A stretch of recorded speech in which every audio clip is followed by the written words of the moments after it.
je sais que vous ressentez ce poids. Ce fardeau invisible qui pèse sur vos épaules, même dans les moments de calme apparent. C'est le bruit incessant du monde extérieur, mais aussi le tumulte de vos propres pensées, de vos regrets, de vos peurs. Vous aspirez à la tranquillité, à cette paix intérieure que l'on décrit dans les livres anciens, mais elle semble toujours hors de portée, comme un horizon qui recule à mesure que vous avancez. Vous n'êtes pas seul. Cette quête est au cœur de l'expérience humaine.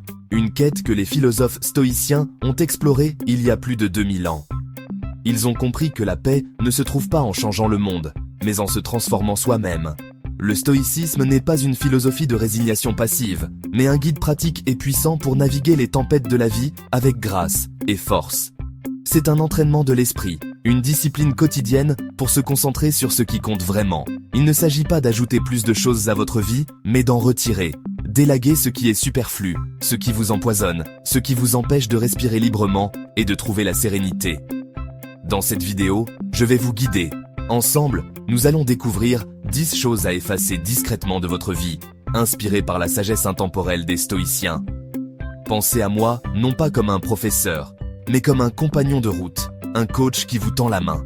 Nous allons apprendre à lâcher prise, non par faiblesse, mais par sagesse. Préparez-vous à faire de la place pour la paix.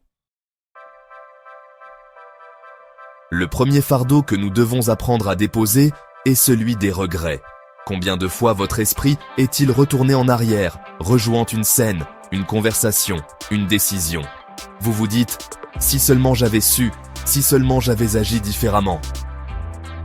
Ce « si seulement » est une prison que vous construisez vous-même, brique par brique, à chaque fois que vous vous y attardez. Le passé est immuable, figé dans le temps comme une sculpture de pierre. Aucune angoisse, aucune larme ne pourra en remodeler la forme. Sénèque, l'un des plus grands esprits stoïciens, nous rappelle avec une clarté brutale mais bienveillante.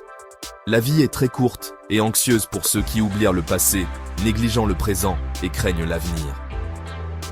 En vous accrochant au regret, vous ne faites pas que souffrir du passé. Vous sacrifiez le seul moment où vous avez un réel pouvoir, le présent. Chaque seconde passée à ruminer est une seconde volée à la vie que vous pourriez être en train de vivre maintenant.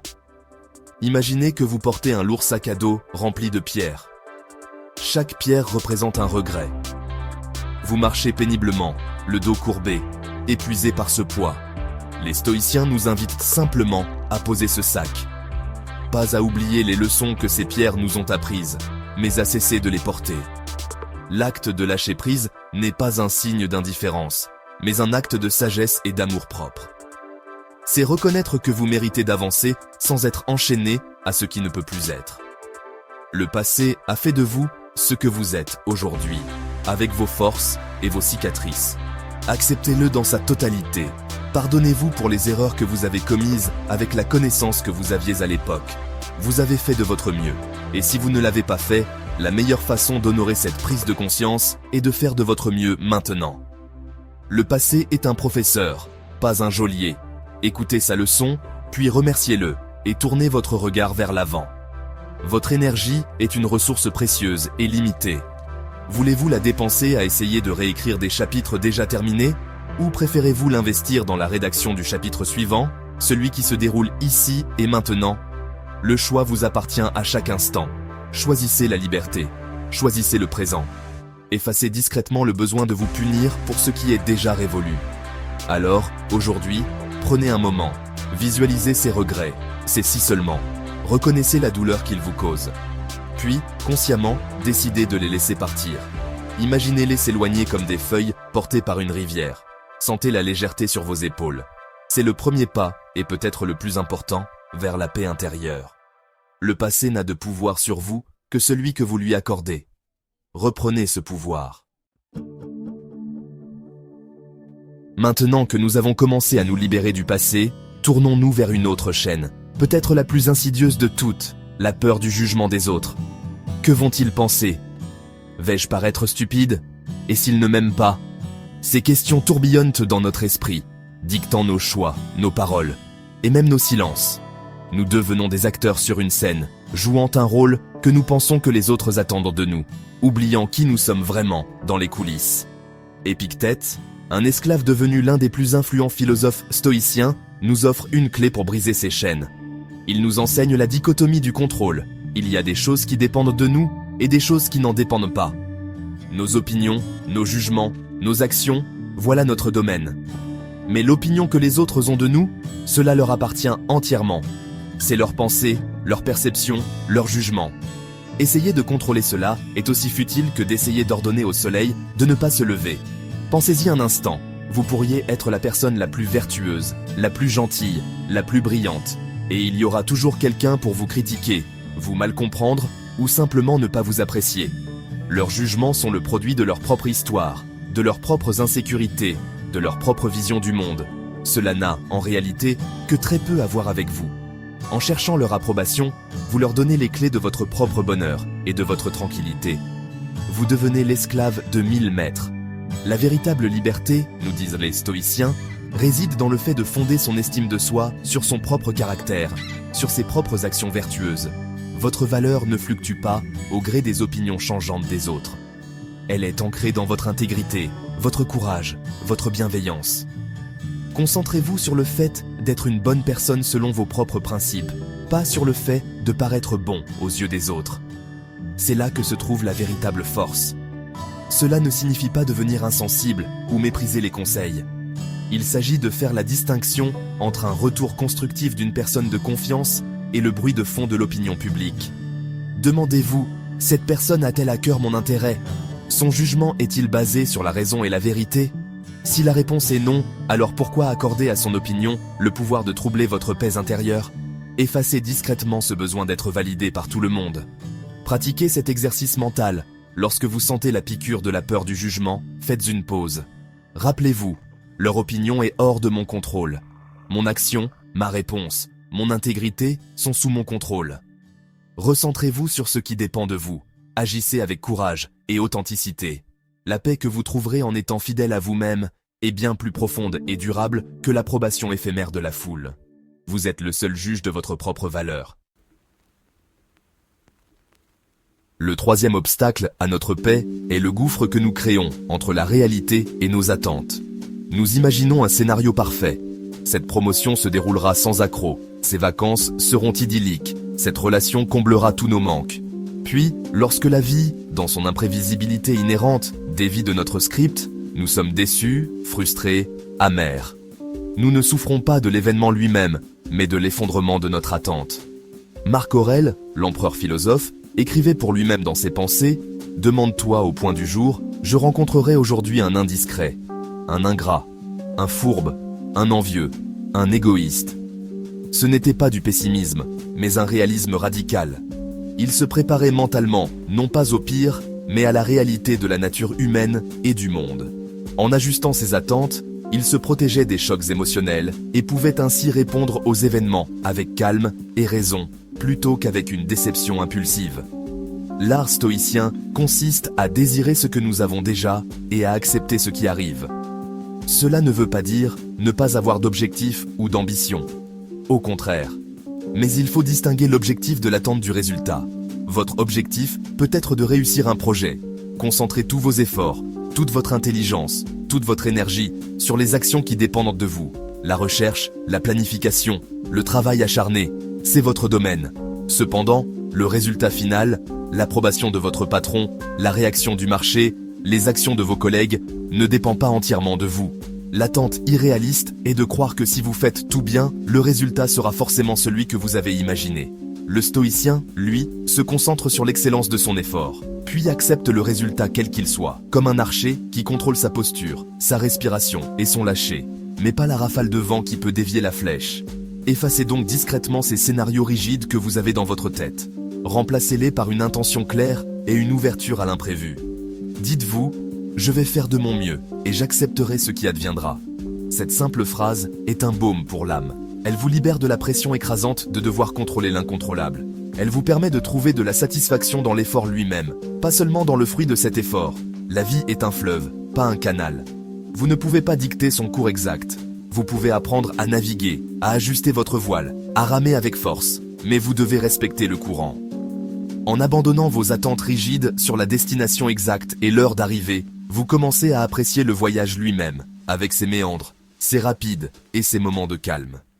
C'est là que se trouve la paix, dans la danse avec la réalité, pas dans la lutte contre elle.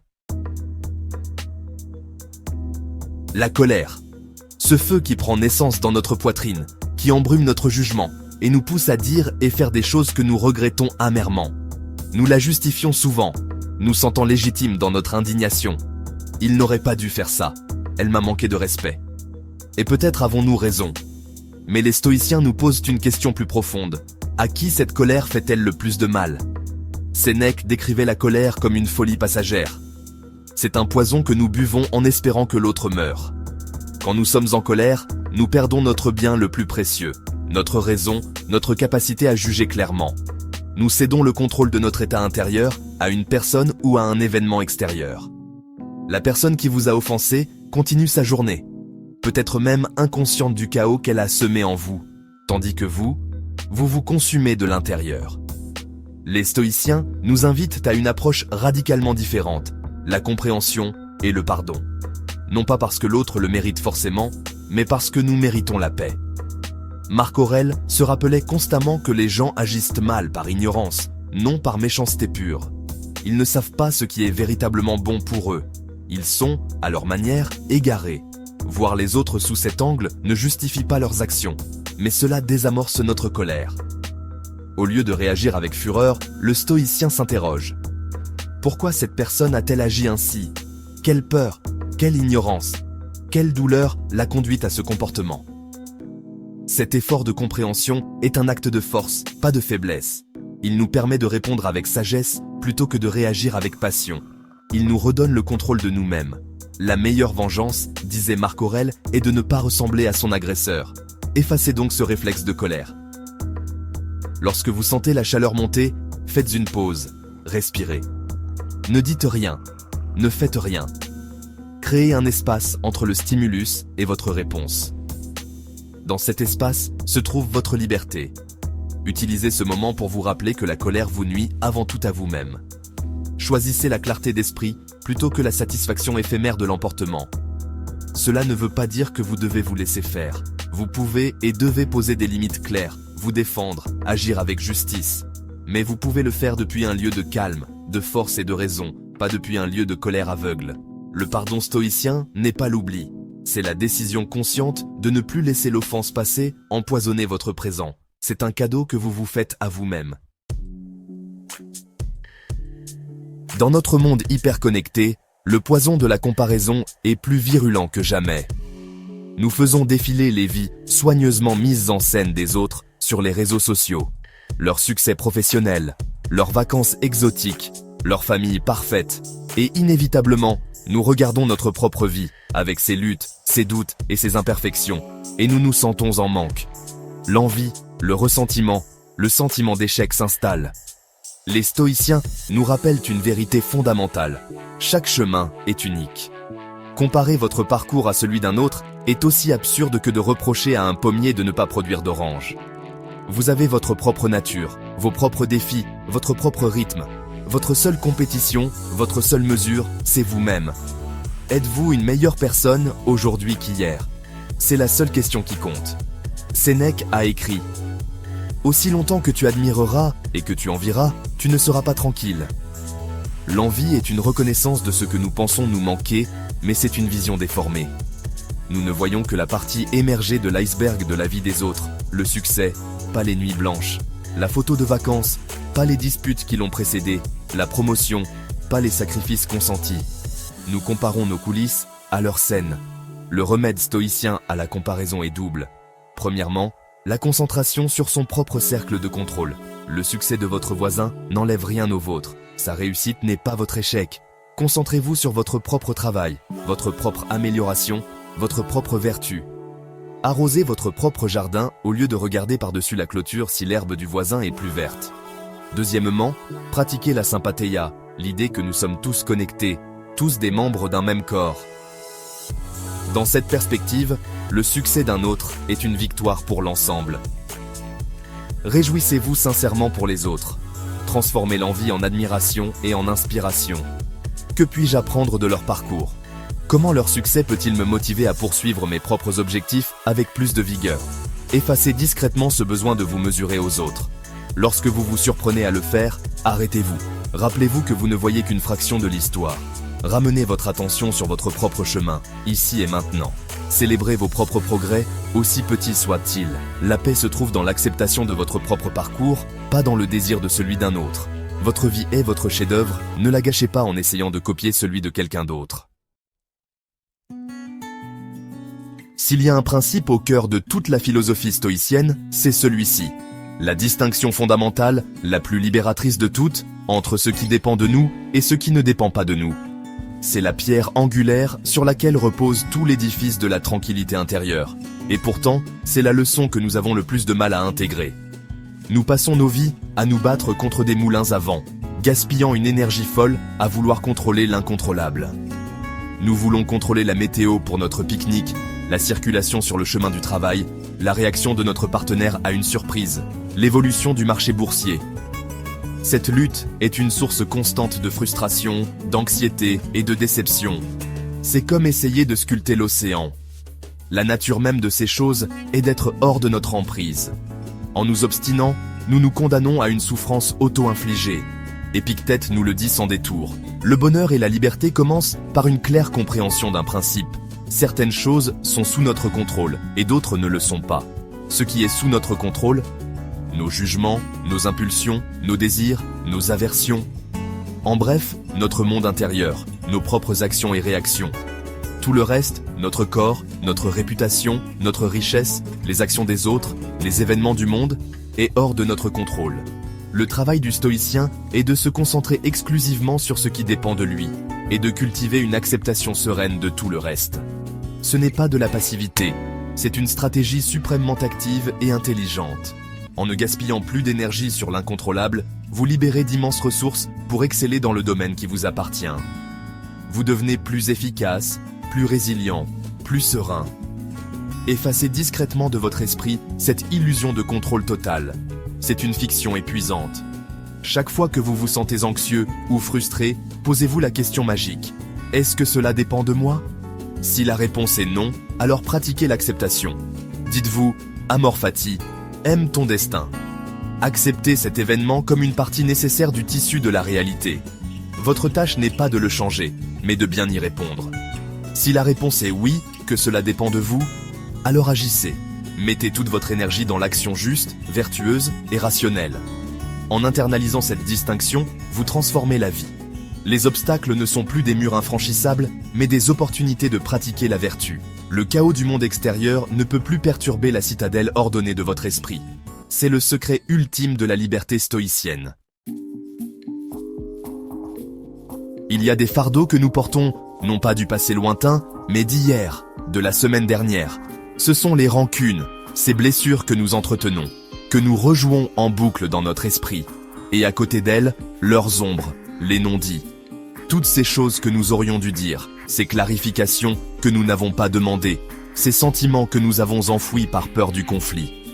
Ces deux poisons agissent en silence, corrodant notre paix intérieure. Garder rancune, c'est comme tenir un charbon ardent dans sa main, avec l'intention de le jeter sur quelqu'un d'autre. C'est vous qui vous brûlez. Les stoïciens, comme nous l'avons vu avec la colère, comprenaient que le ressentiment est une prison auto-imposée.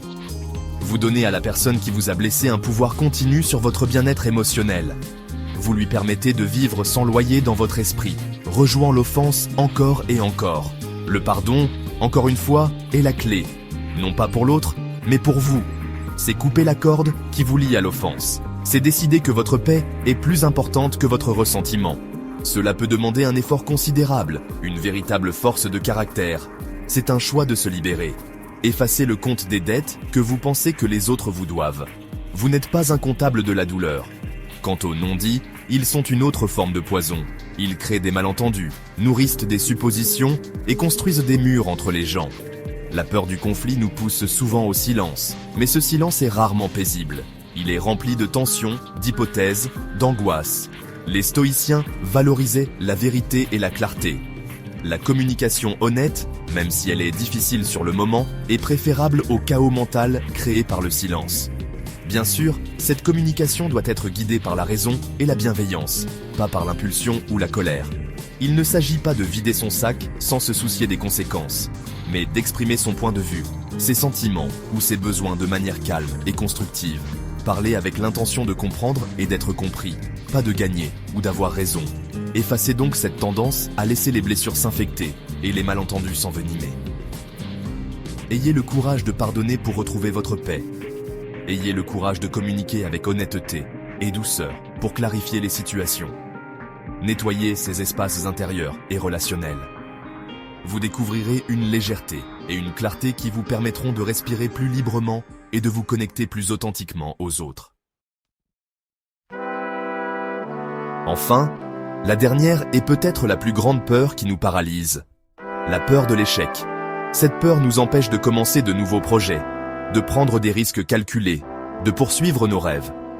Nous préférons la sécurité de l'inaction à la possibilité de l'échec. Nous nous disons « Si je n'essaie pas, je ne peux pas échouer ». Mais en faisant cela, nous garantissons l'échec le plus certain de tous, celui de ne jamais avoir essayé. Les stoïciens avaient une perspective radicalement différente et libératrice sur l'échec. Pour eux, un événement extérieur n'est jamais un échec en soi, c'est simplement un résultat. Le seul véritable échec est un échec de caractère. Échouer à être courageux, à être juste, à être sage. Si vous avez agi avec vertu, avec la meilleure intention et le meilleur effort possible, alors il n'y a pas d'échec, quel que soit le résultat. Pensez à l'échec, non pas comme une fin, mais comme une information. C'est une opportunité d'apprentissage. L'échec vous dit ce qui ne fonctionne pas. Il vous montre où vous devez vous améliorer. Il teste votre résilience. L'empereur Marc Aurèle nous rappelle que l'obstacle à l'action fait avancer l'action. Ce qui se dresse sur le chemin devient le chemin. L'échec n'est pas un mur qui vous arrête. C'est une marche qui vous élève, si vous choisissez de le voir ainsi. La sagesse stoïcienne nous invite à accueillir l'échec avec sérénité, et même avec une certaine gratitude. Chaque fois que vous échouez selon les normes du monde, vous avez une occasion en or de pratiquer les vertus stoïciennes. Pouvez-vous rester calme?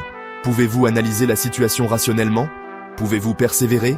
Pouvez-vous en tirer une leçon? Si vous y parvenez, vous avez réussi sur le seul plan qui compte vraiment. Effacez donc cette peur paralysante de l'échec. Redéfinissez-le. Ne le voyez plus comme un jugement sur votre valeur, mais comme un retour d'information sur votre stratégie. Séparez votre estime de vous-même des résultats extérieurs. Votre valeur réside dans votre courage à essayer, dans votre résilience à vous relever, dans votre sagesse à apprendre. Ayez l'audace de viser haut, sachant que même si vous tombez, vous tomberez en avant. Lancez-vous dans ce projet. Ayez cette conversation difficile. Apprenez cette nouvelle compétence. Acceptez que l'échec fasse partie intégrante du processus de croissance.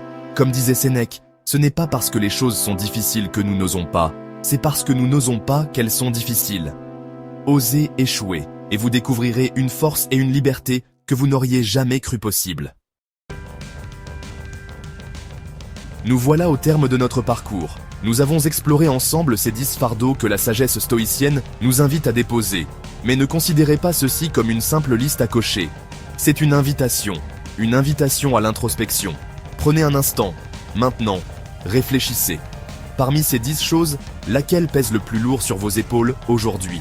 Qu'est-ce que vous pourriez commencer à effacer, discrètement mais délibérément, dès cet instant, pour faire un peu plus de place à la paix dans votre vie? Rappelez-vous toujours que la paix intérieure n'est pas une destination que l'on atteint une bonne fois pour toutes. Ce n'est pas un trophée que l'on gagne, c'est un chemin que l'on parcourt chaque jour. C'est une pratique.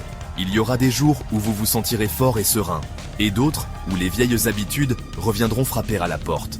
Soyez bienveillant avec vous-même. L'important n'est pas de ne jamais tomber, mais de se relever à chaque fois, avec un peu plus de sagesse et de force. Merci de m'avoir accordé votre temps et votre attention. J'espère que ces anciennes sagesses résonneront en vous et vous éclaireront sur votre propre chemin. Si ce message vous a parlé, si vous souhaitez continuer à explorer comment la philosophie peut nous aider à vivre une vie meilleure, plus forte et plus sereine, je vous encourage à vous abonner à la chaîne. Car chaque jour est une nouvelle opportunité d'apprendre, de grandir et de choisir la paix.